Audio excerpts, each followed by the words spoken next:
Olá! Aqui estamos de volta para lhe agradecer a sua perseverança, a sua ajuda, a sua força, sempre acompanhando os meus áudios, meus vídeos, meus comentários, dando sua opinião, às vezes em comentários. Sou-lhe muito grato por isso, né? Hoje é sexta-feira, último dia útil da semana, e também é o Dia da Bandeira, 19 de novembro de 2021. Ocasião para tratarmos de um assunto na entrevista da semana com o professor Cristóvão Buarque, da tomada da bandeira brasileira pela extrema-direita, inclusive da direita estúpida, né? Das mãos da esquerda, que preferiu substituí-la por bandeiras vermelhas, tornando fácil a polarização e jogando a bandeira do Brasil, que é uma bandeira de todos os brasileiros, que é um símbolo nacional que todos os brasileiros deviam respeitar, como se fosse uma manifestação ideológica de um lado só. Hoje, quando nós vestimos uma camisa verde e amarela, não quer dizer necessariamente que estamos indo para o estádio torcer pela seleção brasileira. É mais natural que se pense que estamos indo para a rua nos manifestar a favor do regime que está vigente no desgoverno Bolsonaro. Aliás, esse regime provocou uma das mais incríveis interferências na democracia que já houve no Brasil, principalmente sob um regime que ainda se diz democrático. É o tal do orçamento secreto. A lei mais importante de qualquer governo democrático é o orçamento da República. Por quê? Porque o orçamento determina a prioridade para o gasto do suado, do surrado dinheiro do contribuinte, do pagador de impostos, do cidadão que trabalha dia e noite para sustentar a máquina do Estado. Aí vem esse governo, esse desgoverno, e sob os auspícios do doutor Arthur Lira, o presidente da Câmara dos Deputados, institui um orçamento secreto, um orçamento em que ninguém toma conhecimento de para onde estão indo valores muito significativos do dinheiro dos impostos, inclusive com a aceitação de emendas clandestinas, né? De emendas, é um orçamento clandestino, de emendas ditas do relator, que são um outro absurdo numa democracia. Emendas que não se sabe são destinadas a cobrir que tipo de despesa e que também são distribuídas não de acordo com o mínimo de isonomia, como deve ser numa administração impessoal de qualquer democracia, mas sim para premiar aqueles que votam a favor dos pleitos nem sempre justos do governo, como agora, por exemplo, essa proposta de emenda constitucional que simplesmente decreta o calote dos credores, dos cidadãos credores, pessoas às quais o governo deve dinheiro por desapropriação de propriedades ou por outros motivos quaisquer, e a justiça, em última instância, mandou pagar, o que é um absurdo, né? Mas é isso aí, graças ao orçamento secreto. Agora, nós temos aí a notícia que a Polícia Federal pediu ao Supremo Tribunal Federal para abrir um inquérito a respeito desse orçamento secreto. O Supremo já deu uma decisão monocrática da ministra Rosa Weber, suspendendo esse orçamento secreto. Ele está, por enquanto, suspenso à espera de uma votação do plenário do Supremo sobre isso. O Arthur Lira, que é o principal executante e também o ideólogo desse sistema ditatorial, está anunciando que vai encontrar aí alguns dribles para fugir a essa decisão que é correta. Aliás, nesta semana, a revista Cruzoé, do Antagonista, tem exatamente uma reportagem sobre os poderes extraordinários desse deputado de Alagoas. Afinal de contas, ele manda, hoje ele é o presidente virtual, embora não virtuoso, da República. O Bolsonaro mesmo está nas mãos dele. O único poder capaz de reduzir essa tirania É o Supremo que está agora estudando essa possibilidade de autorizar a Polícia Federal a abrir esse inquérito, né? Olha, temos também rolos jurídicos na área do Enem. Neste fim de semana vai ser feita a primeira parte do Exame Nacional do Ensino Médio. Esse vai ser um tema da minha entrevista da semana com o professor e político Cristóvão Buarque. O Enem está tendo notícias assim, por exemplo, o Tribunal de Contas da União abriu uma investigação sobre o Instituto Nacional de Estudos e Pesquisas da Educação, Anísio Teixeira, INEP, que é quem organiza o Enem. Esse inquérito está sendo aberto no momento em que o jornal onde eu trabalho, o Jornal Estado de São Paulo, abriu uma reportagem, um furo, mostrando que a cúpula do Ministério da Educação, o MEC, tentou incluir 22 profissionais que não passaram pelo processo seletivo que é exigido pela lei, foram tentados, houve uma tentativa de incluí-los no grupo selecionado por prova, por exame, para preparar as provas do Enem. Por motivo ideológico, entre aspas, né?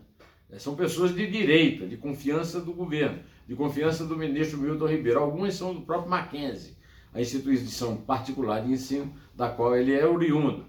Tem uma professora, segundo o jornal apurou, declaradamente criacionista.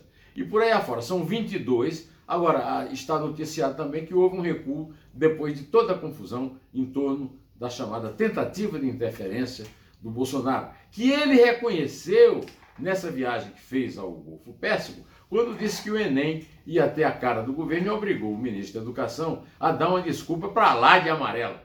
Segundo a minha avó, desculpa de cega é feira ruim e saco furado. Pois é, mais ou menos a desculpa do Milton Ribeiro, de que quando o Bolsonaro disse que o Enem ia ter a cara do governo, está dizendo que ia ter a cara da honestidade e da competência.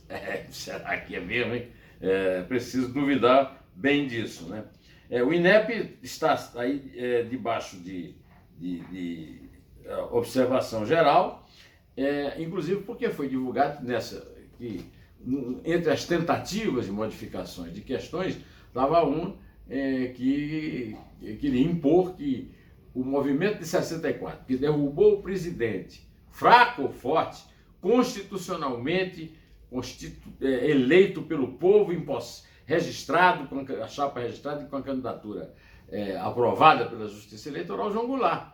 Então foi um golpe, não foi uma revolução.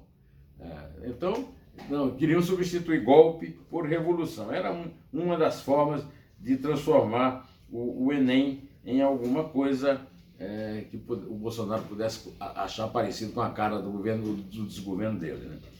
Hoje também nós ficamos sabendo de um dos assuntos mais escabrosos da história da administração pública no Brasil. Acontece o seguinte: o Instituto Nacional de Pesquisas Espaciais mandou um documento para o governo no dia 27 de outubro, ou seja, antes da realização da Conferência do Clima em Glasgow, na Escócia, né, e do discurso que o Bolsonaro fez para o chamado G20, né, em Roma, no qual ele disse que, como é úmida, a floresta da Amazônia, a floresta amazônica, não pega fogo. Pois é, o documento do INPE, antes de tudo isso acontecer, dizia claramente o seguinte, que houve um recorde de desmatamento da Amazônia este ano. 13 mil quilômetros quadrados desmatados na chamada ILEA, o equivalente a 9 vezes a área ocupada pelo pelo maior município do Brasil, São Paulo, e 5 vezes, o município do Rio de Janeiro, que é o segundo maior. O INPE é um órgão oficial do governo federal, do Ministério de Ciência e Inovação. Quer dizer, Se o ministro de Ciência e Inovação, o astronauta, não recebeu, estava na Lua, né, no momento, né,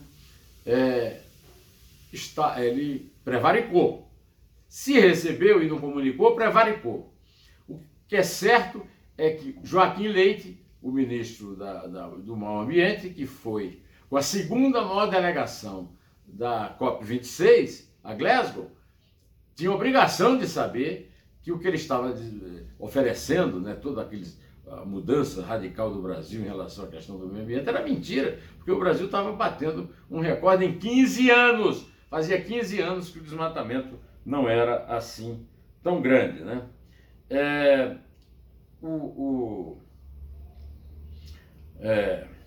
Meus amigos, os juristas, Miguel Reale Júnior, Walter Fanganiello Maierovitch e outros foram ao Congresso Nacional entregar um documento pedindo o impeachment do Bolsonaro por ter cometido, segundo eles, 9 crimes com a pandemia, com a administração desastrosa do desgoverno Bolsonaro na pandemia.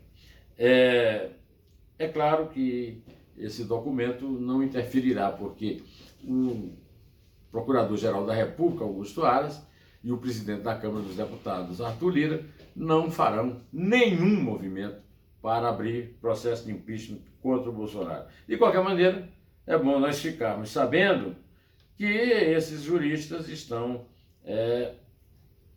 chamando a atenção também para esse fato. Já foram apresentados mais de 100 processos de impeachment na Câmara e o Arthur Lira está dizendo que no momento não é oportuno e com isso está traindo o povo brasileiro, do qual ele se diz representante como presidente da Câmara.